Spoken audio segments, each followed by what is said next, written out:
Je m'appelle Chantal Gilbert, je suis une joaillière qui fait de la coutellerie d'art maintenant. Alors, comme joaillière, je faisais des bijoux, je travaillais l'or et l'argent. Et depuis que je suis coutelière d'art, que je fais de la coutellerie, je travaille l'or, toujours l'argent et des aciers, différents aciers. J'utilise du bronze, j'utilise de l'acier damassé, différents aciers damassés et différents aciers aussi au nickel.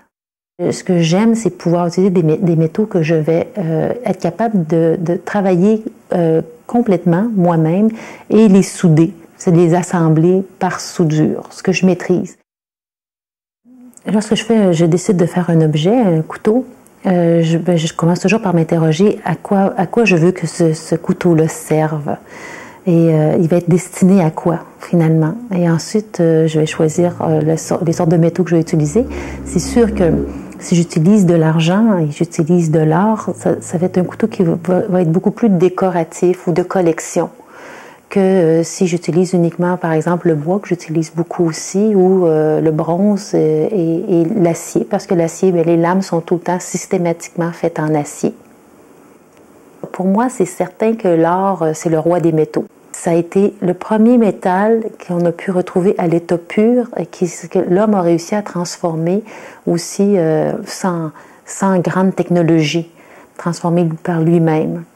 Et bien sûr, l'argent suit de très très près ce métal-là parce qu'il a presque les mêmes propriétés d'utilité, c'est-à-dire qu'avec ces métaux-là, on peut faire toutes sortes de choses. On peut les transformer en fil, on peut en faire de la plaque, on peut les forger, on peut les marteler, presque sans fin. Mettons un lingot d'or, on pourrait en faire une feuille là, encore plus mince qu'une feuille de papier, juste par martelage, tout ça.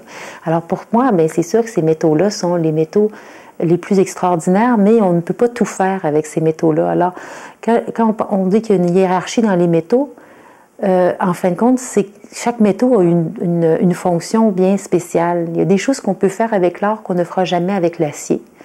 Puis des utilités que l'acier apporte, il n'y a pas un autre métal qui va compenser ça. Alors, on a les métaux mous, on a les métaux durs, c'est les deux grandes familles, mais à travers ça, chacun de ces métaux, mettons, rend des services à l'homme ou à l'humanité de manière bien différente, bien particulière.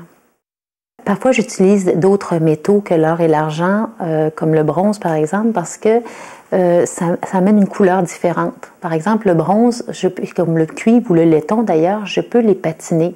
Je peux arriver à obtenir des très, très belles couleurs à l'aide de produits chimiques ou de produits naturels même, qui me permettent d'obtenir des couleurs dans les tons de vert, de bleu, de jaune paille, des couleurs comme je ne pourrais jamais obtenir avec l'argent ou avec l'acier.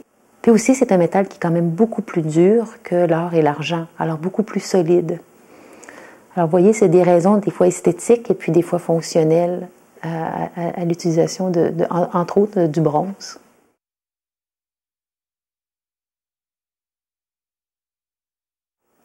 Mais justement, je viens tout juste de recevoir la commande d'un client qui me demande de lui faire un couteau très spécial et il voudrait que sur ce couteau, j'utilise 4 métaux différents. Qu'est-ce que vous me recommandez d'utiliser?